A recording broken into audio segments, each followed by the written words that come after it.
and we'll have a broader view on this case studies, and then we'll go through the other audience, because I have no idea what you all know, and I don't know much about what you know. So I come from a completely different surrounding. I work in the electricity world at the TSO, transmission system operator. It's called TenneT in the Netherlands, so the neighboring country. My normal work is the manager of the control centers. So we have 3 control centers within TenneT. One that's the national control center that takes care of the extra high voltage grid in the Netherlands. A regional control center where we do the provincial grids, so the high voltage grid, the transport grids in provinces. And we have an international control center together with Germany, where we look at the wider picture on how the flows through the electricity grid go and try to make that safe. Electricity is something that you cannot store, so forecasting is for us very important, because we have to find in the industry, in the whole electricity industry, some sort of a balance between supply and demand. So demand is increasing when it's cold or when it's very hot, and supply is sometimes decreasing when there is no renewables, and that also happens when it's hot or when it's extremely cold. So we have a lot of interactions between climate and the electricity industry. The grids and the way we operate is normally done in such a way that we can handle any technological climate challenge. So the grids normally don't fall down when there is a storm. So on that level, normally we are safe. But on supply and demand, which is mainly something for the traders, there is a lot of interaction. And the transmission has to take care that all these interactions can be handled in such a way that we can transport the electricity to the places where it's needed. So I will show you some things on how we do that, try to open your ideas on how you could use forecasting and the different timelines that we use for our forecasting processes, and try to connect these 2 things together. It's a challenge, but let's try how far we can get.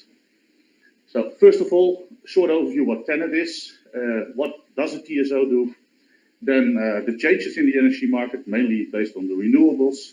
We have an extensive wind offshore program, so the challenges for us will become a lot bigger. We have one of our key targets is to take care of the energy transition, so more and more renewables in the electricity grid. And then which processes do we use? You can ask questions during the presentation if you wish. TenneT is a relatively small company, only 4,000 people in 2 countries. So cross-border, we have a Dutch and a German grid. We still make some profits. We need that because we have to do a lot of investments, around 800 million a year, 900. 20 billion assets, a lot of investments to do in the coming years because of the renewables. We have to build a lot of grids for that. 28 billion, so 2 to 3 billion a year we have to invest. It's going to be much more in the coming years. It's increasing all the time. We have already a lot of wind farms connected in Germany, in the Netherlands a few. 23,000 kilometers of grid length, 41 million inhabitants in the area that we serve, and that don't get the electricity that will mess up. That's the part that I don't like. A lot of substations, HVT substations also for the offshore wind farms and interconnectors to other countries, and a very high grid availability. Normally it is 4 nines behind the dot. So 99.9999, something like that is normally the grid availability. The Dutch grid, 4 different electricity levels. The details are not relevant. This is the German grid that goes from Denmark to Austria, so a very long grid. On the west side, there is 2 other transmission system operators in Germany, Amprion and Transnet, and on the east side, there's 50 Hertz, the former Eastern German grid. What does a TSO do? We do 3 things. Transmission, so transport electricity. The next one is system, and that is balancing the system. So take care that there is always the same amount of electricity in the system that is needed as the delivered volume of electricity, because you cannot store it in the grid. It has to be in balance all the time. So for that we have contracts, and we can regulate up and down consumers or generators for that. And we facilitate markets, and that we do by delivering capacity on borders so that the traders can use capacity and trade between countries. and create new interconnectors, all these things we do, and we give a lot of information. We are sort of a neutral information broker to the whole market. So we are not using much of the forecasting only ourselves. It's always a lot of other parties that need to use the same sort of forecasting. So the energy traders were already told about by Emily. They have a very big interest. They have a good forecast, because if they mess up, then they have too little electricity that they bought. Prices go up, and that can go up within one day from, let's say, 30 or 50 euros. That's the normal price level that electricity costs per megawatt hour in the net in Europe. It can go up to 1,500 euros within one day, but several hundred euros within a few hours is also normal. So it's 5 times, 10 times the price level is quite easily reached. So renewables make the whole situation more difficult for us to predict everything. In the old electricity system, there were big generators, coal-fired, nuclear, gas-fired, and they just supplied the area around them with electricity. That was simple. It was a top-down situation. We planned how much production there was needed. The traders took care that it was bought, and they sold it to the households. The new system is much more complex. We have offshore wind farms here in the middle. We have farms in the near shore and on land. There is solar power, there's electrical cars, there is storage in some houses and in companies for batteries. So the whole system is mixed up. It's going in all directions. That makes planning much more difficult, and therefore forecasting becomes much more relevant. We think that the solution will be based on 4 main pillars. So if you go to the world of the future, you have to have 4 types of flexibility combined. Of course, the main point starts with the flexible supply. When there is wind generation, electricity, and solar can be quite flexible in the levels in which it's produced. You will get demand-side management based on that, because the prices will differ. When there is a lot of wind, there is a low price, and the price for electricity goes down, and then the use of electricity will go up, and on other moments, when it's very expensive, it will be less. Energy efficiency will create different demands of electricity. For instance, heat pumps and all these things will create fluctuating demands, but you can also plan it partly. And there will be storage in electrical cars and batteries, and probably also in hydrogen and all these other technologies. They all have to evolve. They are not yet there, many of them. Electrical cars are there. You see them now also in Brussels, so many. The Netherlands, more than 100,000 drive around. But it's still starting. It's not yet mainstream. All these things will have to be balanced, and the clock in the middle will create the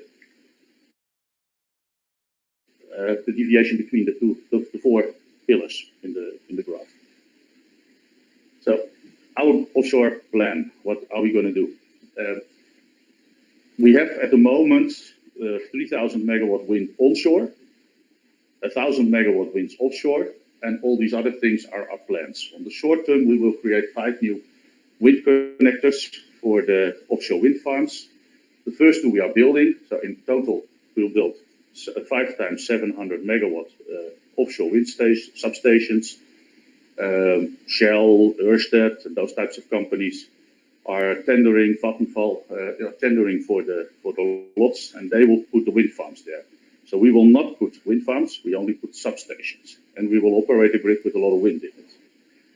At this moment, there is a discussion in the parliament in the Netherlands. There is already sort of a decision that we have to build 7,000 megawatts more of connections, but most of the political parties want to go to 10,000 at least in the coming 7 years after the first 5. So until 2030, 2035, we will have the same amount of wind generation as the highest load of the Netherlands.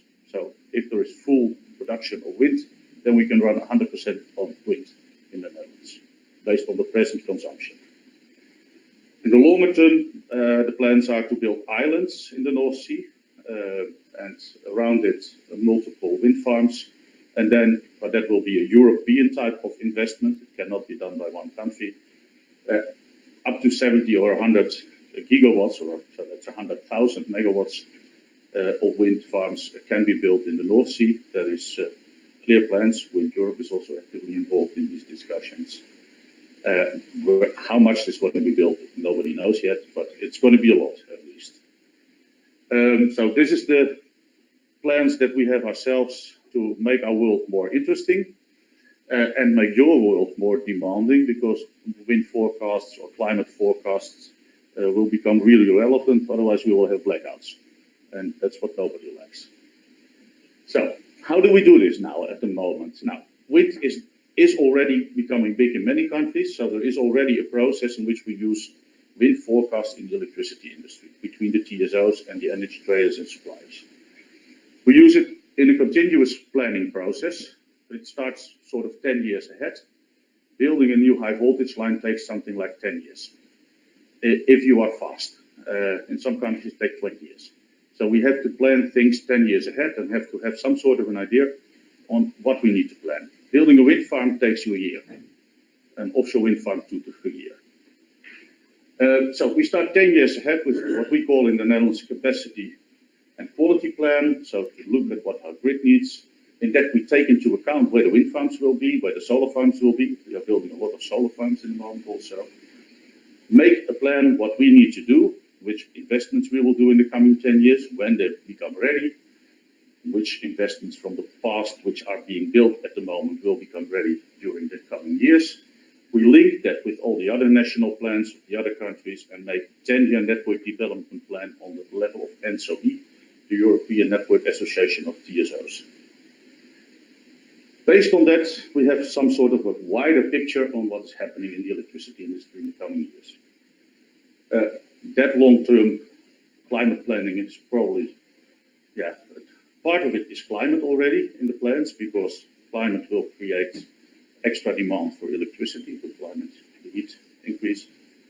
But it's mainly planning of where the generation will be and how high the load will be through the countries. So that's the first level. Then we go to a yearly outlook. We make a worst case outlook for each summer and each winter.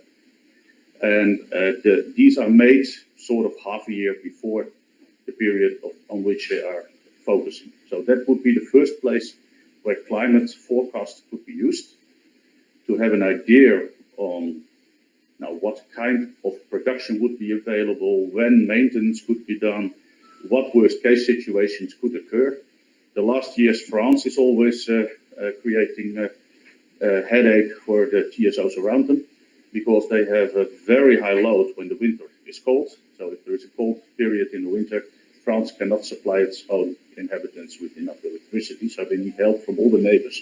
That means that everybody has to stop maintenance and all these things during the winter to give as much electricity supply to France. They have a lot of nuclear power plants which switch off, and a very high quantity of heat pumps and air conditioners, which create a very high electricity demand in the winter. It goes up 2,500 megawatts when the temperature is 1 degree lower than they plan in the winter, so the normal average. And if you have 5 degrees, then you need 12,000 megawatts more of energy. And that's a lot. That's sort of the similar load as the Netherlands has on average. Then we start doing regional coordinated outage plan. We start with that a year ahead, and we go on into quarterly and monthly and weekly plans. That's continuing. That will also be done for the offshore grids. So the wind farms will have planned periods of outages in which they cannot generate. And that has to be done together with the generator. So we have to come to some sort of a combined plan. Then we go to operational plans for a week ahead. So their forecasting, of course, can be very, confident, good already.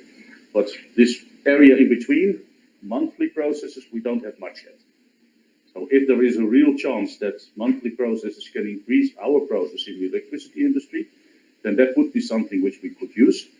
For instance, hydropower can be stored in a larger storage facilities for a longer period. At the moment, normally most traders don't do it. They just use it when the prices are high, and they use it. But they could also store more and keep it for a period in which it's going to be difficult. Also, maintenance in that period of time, a week ahead, is fixed planned. So maintenance for the offshore grid, the similar case as Shell has, TenneT has the similar case. We need to plan our maintenance in periods of the year which are the most relevant, and we need to be able to define 1 week ahead if they can really be done, the maintenance. 2 days ahead we can stop it, but a week ahead would be nice.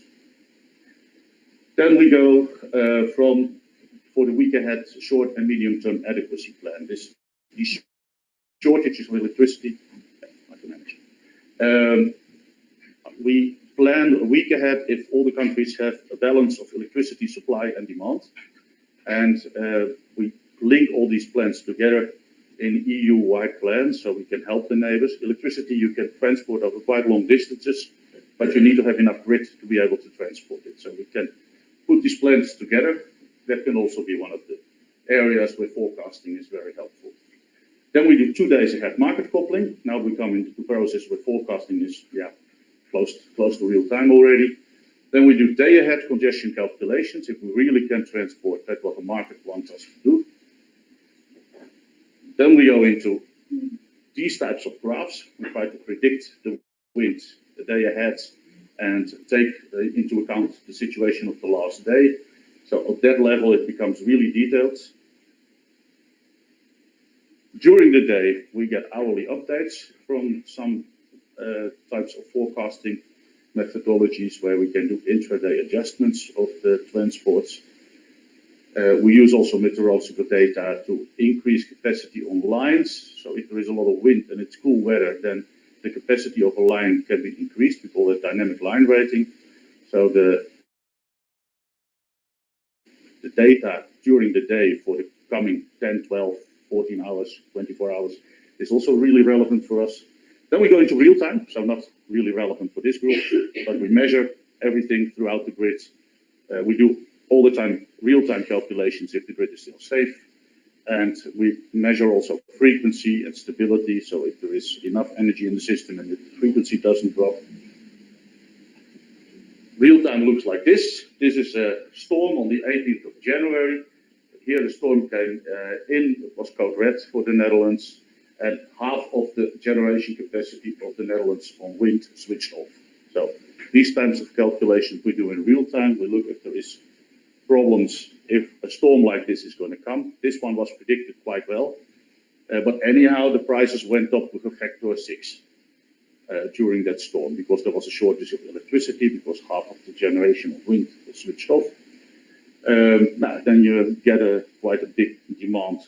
In this graph you can see the offshore wind, the onshore wind, and the onshore wind extrapolated towards the whole of the Netherlands, and then added on that the offshore wind, and this is then the total level of the wind.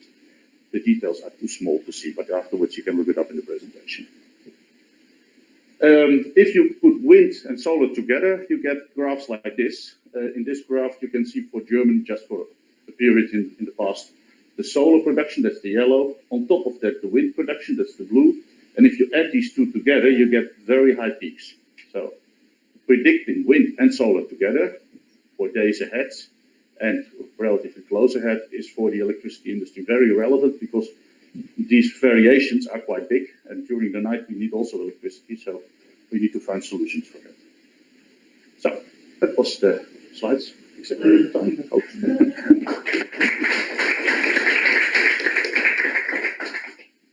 Okay, thank you very much, Jan. You're welcome. It's very good illuminating about your processes, and I can see some opportunities. Obviously, you've covered all the timescales there. I can see some opportunities with the outlook, the winter and summer outlooks, as you highlighted. And is there any question now before we go to the next phase? I try to attach also a little bit to the type of questions that Emily put forward. Yes. Where do we need forecasting and can we make it continuum? The most difficult part is that we need to connect all the players in the electricity industry into one process. That is going to be the challenging one. And that's different in many countries. So that's implicit to your question. Sorry, yeah, thanks. One question. Yeah, okay.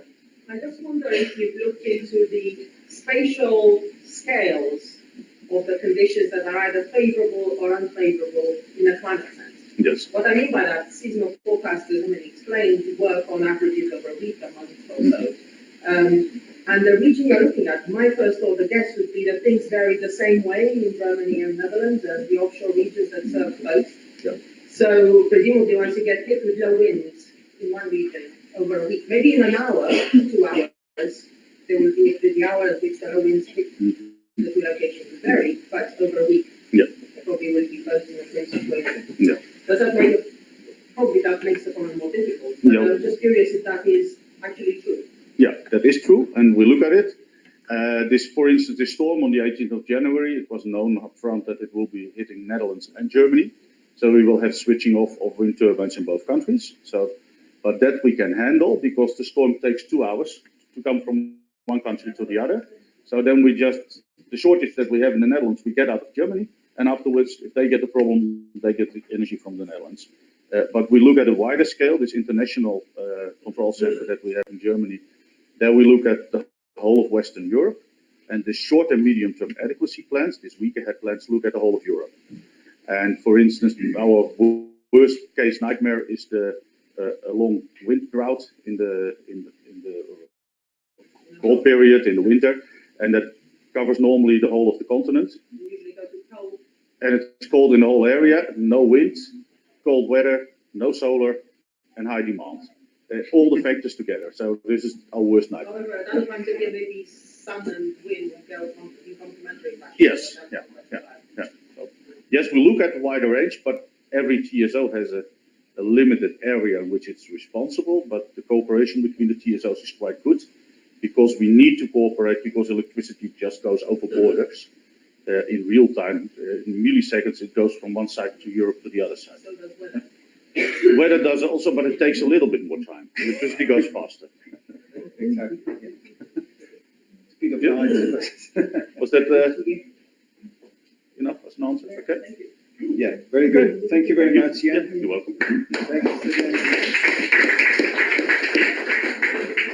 And obviously, Jan is around also for the discussion that we're going to have soon.